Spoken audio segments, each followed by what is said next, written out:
ಮನೆ ಹಾಗೂ ಕಚೇರಿ ಮುಂದೆ ನಿಲ್ಲಿಸಿದ್ದ ದ್ವಿಚಕ್ರ ವಾಹನಗಳನ್ನು ಕದಿಯುತ್ತಿದ್ದ ಆರೋಪಿಗಳನ್ನು ಪ್ರತ್ಯೇಕವಾಗಿ ಬಂಧಿಸುವಲ್ಲಿ ಬಾಣಸ್ವಾಡಿ ಪೊಲೀಸ್ ಠಾಣೆಯ ಪೊಲೀಸರು ಯಶಸ್ವಿಯಾಗಿದ್ದಾರೆ. ಪಟೇಲಮ್ಮ ಲೇಔಟ್ನ ನಿವಾಸಿಯೊಬ್ಬರು ಪೋಸ್ಟ್ ಆಫೀಸ್ ಮುಂಭಾಗ ತಮ್ಮ ದ್ವಿಚಕ್ರ ವಾಹನವನ್ನು ನಿಲ್ಲಿಸಿ ವಾಪಸ್ ಬಂದು ನೋಡಿದಾಗ ಕಳವು ಆಗಿರುವ ಬಗ್ಗೆ ಬಾಣಸ್ವಾಡಿ ಪೊಲೀಸ್ ಠಾಣೆಗೆ ಬಂದು ದೂರನ್ನು ನೀಡುತ್ತಾರೆ. ಹಾಗೆಯೇ ಸುಬ್ಬಣ್ಣಪಾಳ್ಯದ ನಿವಾಸಿಯೊಬ್ಬರು ರಾತ್ರಿ ಮನೆ ಮುಂದೆ ನಿಲ್ಲಿಸಿದ್ದ ತಮ್ಮ ದ್ವಿಚಕ್ರ ವಾಹನ ಕಳುವಾಗಿರುವ ಬಗ್ಗೆ ಠಾಣೆಗೆ ಬಂದು ದೂರನ್ನು ನೀಡುತ್ತಾರೆ. ದ್ವಿಚಕ್ರ ವಾಹನಗಳ ಕಳುವಿನ ಬಗ್ಗೆ ಪ್ರತ್ಯೇಕ ದೂರುಗಳನ್ನು ದಾಖಲಿಸಿಕೊಂಡು ಆರೋಪಿಗಳ ಬಂಧನಕ್ಕೆ ತಂಡಗಳನ್ನು ರಚಿಸಿ ಬಲೆ ಬೀಸುತ್ತಾರೆ. ವಿವಿಧ ಆಯಾಮಗಳಲ್ಲಿ ತನಿಖೆಗಳನ್ನು ಕೈಗೊಂಡ ಬಾಣಸ್ವಾಡಿ ಪೊಲೀಸ್ ಠಾಣೆಯ ಪೊಲೀಸರು ತಣಿಸಂದ್ರದ ಸಾರಾಯಿ ಪಾಳ್ಯದಲ್ಲಿ ಇಬ್ಬರನ್ನ ವಶಕ್ಕೆ ಪಡೆದುಕೊಂಡು ವಿಚಾರಣೆಗೆ ಒಳಪಡಿಸಿದಾಗ ಬೆಂಗಳೂರಿನ ವಿವಿಧ ಕಡೆಗಳಲ್ಲಿಯೂ ದ್ವಿಚಕ್ರ ವಾಹನಗಳನ್ನು ಕಳವು ಮಾಡಿರುವುದಾಗಿ ತಿಳಿಸಿ ಮತ್ತೋರ್ವ ಸಹಚರನ ಬಗ್ಗೆ ಬಾಯ್ಬಿಡುತ್ತಾರೆ.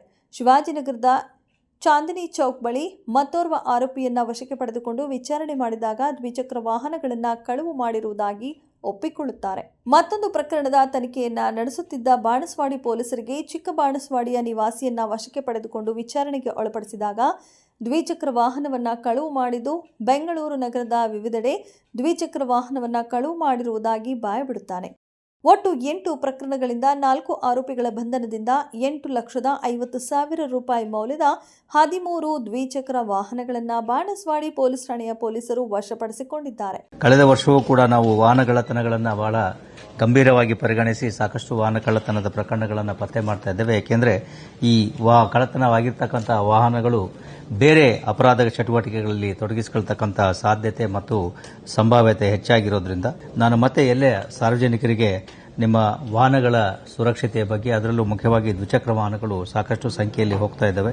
ಈ ಹೋಗಿರ್ತಕ್ಕಂಥ ಕಳ್ಳತನವಾಗಿರ್ತಕ್ಕಂಥ ವಾಹನಗಳ ಪೈಕಿ ಬಹಳಷ್ಟು 90% ವಾಹನಗಳು ಮನೆಗಳ ಮುಂದೆ ನಿಲ್ಲಿಸಿರ್ತಕ್ಕಂಥ ವಾಹನಗಳನ್ನು ಕಳ್ಳತನ ಮಾಡಿರ್ತಕ್ಕಂಥದ್ದು ಕಂಡು ಬಂದಿದೆ. ಮನೆಗಳಿರ್ಬೋದು, PG ಸೆಂಟರ್ಗಳಿರ್ಬೋದು, ಹಾಗೂ ಕೆಲವೊಂದು ವಾಹನಗಳನ್ನು ಈ ಬ್ಯಾಂಕ್ ಮತ್ತು ಇತರ ಕಮರ್ಷಿಯಲ್ ಎಸ್ಟಾಬ್ಲಿಷ್ಮೆಂಟ್ ಮುಂದೆ ನಿಲ್ಲಿಸಿದವನ್ನು ಕೂಡ ಕಳ್ಳರು ಕಳ್ಳತನ ಮಾಡ್ಕೊಂಡು ಹೋಗಿರ್ತಾರೆ. ಅದರಿಂದ ಈ ವಾಹನಗಳ ಸುರಕ್ಷತೆಯ ಬಗ್ಗೆ ಹೆಚ್ಚು ಗಮನವನ್ನು ವಹಿಸಬೇಕು ಅಂತ ಹೇಳಿ ಎಲ್ಲ ಪ್ರಜ್ಞಾವಂತ ನಾಗರಿಕರಲ್ಲಿ ನಾನು ಕೇಳ್ಕೊಳ್ತೇನೆ.